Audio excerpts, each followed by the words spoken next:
saúde mental, você sabe que globalmente, pensando no mundo, a maioria das pessoas tem se sentido estressada. Mas, olha que triste, segundo pesquisas, o Brasil ocupa o 4º lugar entre os países mais estressados do mundo. Uma população muito grande sofrendo com estresse. 42% da população relata esse sentimento e também não é para menos, né? Eu digo que a gente está vivendo um momento muito delicado, muito complicado, situação econômica do país. A gente fica meio apavorada, falta de segurança, trânsito. E aí tem muita coisa para a gente dar conta, além da família, dos filhos, do trabalho. Então, ok, a gente vive o estresse. Porém, ele passando do limite vai trazer muitos problemas para a gente. Então, como lidar com as dificuldades, como enfrentar o estresse de forma positiva, já que é uma resposta meio que automática do nosso corpo. Hoje eu recebo uma neurocientista maravilhosa, escritora, que traz pra gente esse assunto tão interessante e necessário, Thelma Abraão. Seja muito bem-vinda, obrigada, viu? Obrigada, querida, um prazer bom te receber. Vamos sentar aqui que eu tô curiosa para aprender a lidar com estresse.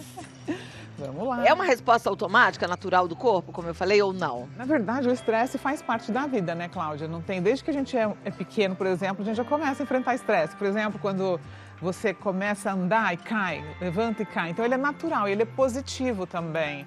Quando a gente vai, por exemplo, estudar para fazer uma prova, a gente fica estressado, certo? Mas é um estresse que nos ajuda a crescer, a desenvolver importantes habilidades. O problema é quando esse estresse se torna tóxico.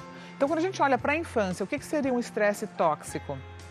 Quando, por exemplo, uma criança começa a viver em um lar abusivo, ou pais que educam na base do medo, o que esse estresse faz? Ele ativa o nosso sistema de luta e fuga. Ele coloca o nosso cérebro em estado de alerta para proteger a nossa vida. Mas quando esse estado de alerta é constante, isso aumenta a produção de hormônios do estresse. E aí pode impactar muitas coisas, como autorregulação emocional, aprendizado, comportamento, socialização. E quando a gente olha para a vida adulta, é importante entender isso também. Se hoje eu sou uma pessoa muito estressada, se você é uma pessoa muito explosiva, que reage muito rápido a qualquer situação, ou que fica muito ansiosa, a gente precisa revisitar a nossa infância. Por quê?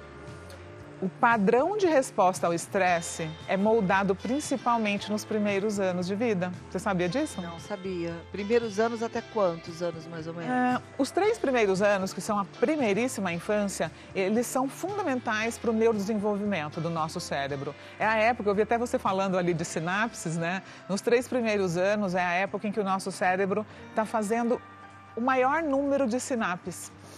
Você nunca mais na vida vai ter um número igual a gente tem ali no início da vida. Então, por exemplo, se nessa época você tinha pai e mãe, que são seus cuidadores primários, que supriam as suas necessidades físicas e emocionais, que te pegavam no colo, te deram amor, te deram segurança, te deram afeto, a chance de você aprender a se autorregular ao longo da vida é muito maior. Então, esses primeiros anos de vida tem muito impacto na formação do adulto que seremos. E muita gente não sabe disso, né? Então, a neurociência hoje, os avanços científicos já mostram como que os primeiros anos são fundamentais na construção desses padrões. Então, é claro que como adulto a gente pode rever tudo isso, né? Aprender aquilo que de repente a gente viveu, né? Para aprender a lidar melhor com essa situação. Se dá a educação emocional que não recebeu, porque muita gente fala, eu sou explosiva, é genético, meu pai era explosivo, minha mãe, minha avó, meu avô. Imagina, não é bem assim, né? Lógico que os genes impactam o nosso comportamento, mas hoje a gente sabe que comportamento também é aprendido.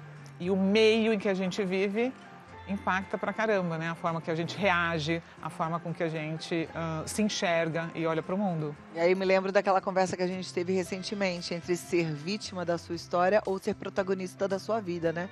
Também a gente não está aqui trazendo esse papo para você olhar para trás e falar, de fato, na minha primeira infância eu fui negligenciada, meus pais não ligavam para mim, é por isso que eu sou super explosiva. Que a Thelma está trazendo pra gente que a gente pode aprender a se autorregular. Sim. A se educar. O bom de olhar para a origem não é para culpar pai e mãe, mas para reconhecer um padrão aprendido E a partir daí tomar consciência para poder fazer diferente. Para falar, caramba, eu não preciso continuar agindo assim. Porque o nosso cérebro ele tem tendência de repetir o que já é aprendido, porque é um caminho mais fácil. É um caminho mais fácil, é automático. Sair desse automático exige tomada de consciência. Falar, puxa, olha só, estou sempre explodindo, estou sempre gritando, estou sempre me estressando. Por quê? Então, sim, é totalmente possível mudar ao longo da vida, porque o nosso cérebro também é plástico, né? A neuroplasticidade cerebral nos permite mudar e aprender novas habilidades em qualquer tempo da vida. Como é que é esse processo? O que a gente precisa fazer? Primeiro, tomada de decisão. Vou dar um exemplo. Uma pessoa que é muito explosiva, normalmente, alguém fala qualquer coisa que ela não gosta, ela já grita, já explode. Uma forma dela começar a treinar uma nova habilidade é falar, peraí, deixa eu perceber o que está acontecendo no meu corpo antes de eu explodir. Começa a prestar atenção nos sinais, seja o coração acelerando, a garganta apertando, né? Aquela angústia. Então, nesse momento, é o momento de tomar uma decisão racional. Por quê? A gente não consegue impedir uma emoção, Cláudia. É impossível falar, não vou sentir raiva. É muito instintivo. Então, a gente não tem como impedir, mas a gente pode usar a nossa parte cognitiva e racional para escolher como eu vou reagir diante da raiva. Não é porque eu estou com raiva que eu vou sair batendo nas pessoas, que eu vou sair gritando e ofendendo. Então, esse aprendizado de usar a razão para lidar com a emoção é igual ir para a academia treinar um músculo. Você tem um músculo, todos nós temos um músculo, mas isso não quer dizer que esse músculo está hipertrofiado. É a mesma coisa usar a nossa inteligência, né? A parte racional. A primeira dica é a gente perceber o que está acontecendo no nosso corpo. Exato. Antes de agir. É, porque daí você fala, opa, peraí, então eu vou esperar essa raiva passar para depois falar o que eu preciso. Porque o que acontece na hora da raiva? A parte cognitiva, o nosso córtex pré-frontal é desligado nessa hora. Por isso que na hora da raiva a gente tende a falar coisas, fazer coisas que em seguida a gente se arrepende. Por quê? Porque quando a razão volta, você fala, eu não devia ter feito isso. Então, o treino de sentir a raiva sem ter que tomar uma atitude naquele momento é o mais desafiador, mas também é o mais importante. Porque conforme você começa a fazer repetidas vezes, aquilo começa a virar parte de você.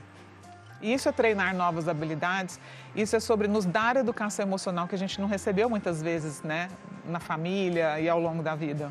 O estresse e a raiva, eles são praticamente a mesma coisa? Não.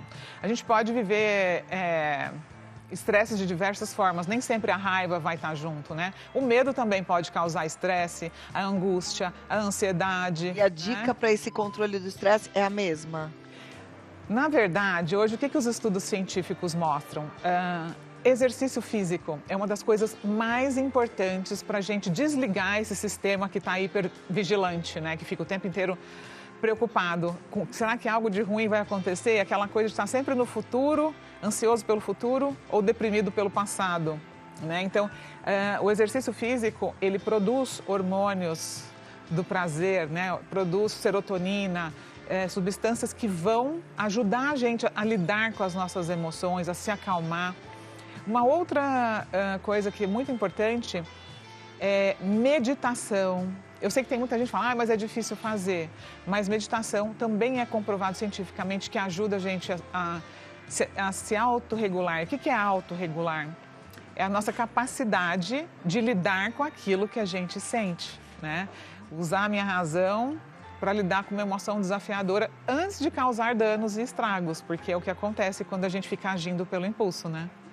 Mais alguma dica? Eu tô achando ótimo esse assunto, porque todo médico que vem aqui, de todas as especialidades, eles falam, precisa alimentação adequada, noite de sono bem dormida, exercício físico e gestão do estresse. Então, hoje a gente está aprendendo o que é gestão do estresse. E não tem como a gente lidar com estresse sem se olhar. É para dentro que está a resposta, não é fora. Então, é aprender a se perceber, né? E principalmente ter autocompaixão. O que é autocompaixão? Não é sobre, coitadinho de mim, eu sou uma vítima, não. Mas é aprender a se acolher. Puxa, hoje eu errei. Em vez de se chicotear, falar, não, peraí, como que eu posso aprender desse erro? Então, essa autocrítica que muita gente tem, aquele crítico interno, Cláudia, de ficar o tempo inteiro, ai, porque eu errei, porque eu fiz isso, porque eu não sou boa, porque eu devia fazer assim, assado, isso é altamente estressante. E muitas vezes não é o mundo lá fora que está te causando estresse, é essa conversa negativa, porque o cérebro ele não separa o que está de fato acontecendo com o que a gente está pensando. Então, um pensamento negativo, e principalmente quando a pessoa tem um padrão de ficar o tempo inteiro pensando coisas ruins, isso também ativa esse sistema de luta ou fuga que nos mantém estressados. Então, mudar a forma com que a gente pensa, com que a gente olha para nós mesmos, envolve a gente ter autocompaixão e aprender a pegar mais leve consigo mesmo, a se perdoar, a se olhar com mais amor, né? Mas você deu a entender aqui que quando a gente olha sempre de uma forma ruim, pensamentos negativos, muita autocrítica, que isso vira aqui um vício, um hábito. Vira. A autocrítica, sim, tem pessoas que, se ela for anotar num caderno o tanto de crítica que ela faz para ela ao longo do dia, é o dia inteiro se criticando e também criticando os outros, porque normalmente quem se critica também critica o outro muito. Como é que a gente quebra esse padrão, esse vício? De novo, é percebendo, falar, opa, um exercício legal que eu posso dar aqui para quem está assistindo a gente faz isso que eu comentei aqui, pega um caderno e começa a anotar. Toda vez que você tiver um pensamento crítico sobre você ou sobre alguém, anota. E aí você faz uma frase contrária, algo positivo sobre si mesmo ou sobre a outra pessoa. Começa a treinar os seus olhos para enxergar o lado positivo da vida, das pessoas e principalmente de si mesmo. Ó, agora me conta desse livro que você trouxe. Esse livro, eu estou lançando essa semana no Brasil, que é a nova edição do meu livro Educar é um Ato de Amor, mas também é Ciência, que fala justamente explicando a neurociência por trás do nosso comportamento e como que a nossa infância impacta a forma com que a gente se relaciona com a gente e com os outros, né, ao longo da vida. E ele traz também testes de trauma e estresse, para você entender qual é o seu tipo predominante, né, de estresse, de resposta ao estresse, e como que isso pode estar afetando a sua saúde física, mental e emocional. E eu queria aproveitar para fazer um convite. Claro. Nesse sábado agora, 22/3, às 15 horas, na Livraria da Alma, aqui em São Paulo, vai ter o lançamento oficial desse livro com um talk que eu vou fazer ao vivo. Ele vai ser gratuito. As pessoas têm a opção, né, de garantir o ingresso gratuito ou comprar um livro para participar. Então fica aqui. Joia, então peraí, como é que faz como é que faz para ou comprar o livro? Você pode ir no meu perfil, Thelma.Abraão, que lá eu estou deixando todos os links para você participar do talk. E o livro também, para quem não mora em São Paulo e não pode ir no lançamento, está à venda já na pré-venda na Amazon, na amazon.com.br. Maravilha. Então, Livraria da Alma, aqui em São Paulo, Isso. às 3 da tarde. Fica em que bairro, Thelma? No dia 22/3. Você sabe que bairro? Eu acho, é Perdizes? Perdizes? Pinheiros, aqui pertinho. Pinheiros. Maravilha. Isso. Bem central. Quero vocês lá. Ó, Thelma.Abraão. Tem um Isso. H no meio, Isso tá, mesmo. gente? Ela tem um canal no YouTube também, Thelma.Abraão. Tenho. Não perca essa chance, porque ouvir a Thelma falar é um privilégio, é uma aula de vida, até porque, ó o tema, educar é um ato de amor, mas é também ciência. Então você vai aprender como é que você pode se reeducar E quebrar pra ser uma ciclos de dor. pessoa mais feliz. Quebrar ciclos de dor. Exatamente. Isso é possível. Totalmente. Maravilha. Não perca. Programão. Obrigada, querida. Obrigada a você. Muito bom. Uma ótima tarde. E esse Foi livro é muito para bom te você. receber. Muito De obrigada. Ai, eu vou ler, vou fazer os testes. Depois eu compartilho com a turma Obrigada. também. Prazer. Obrigada.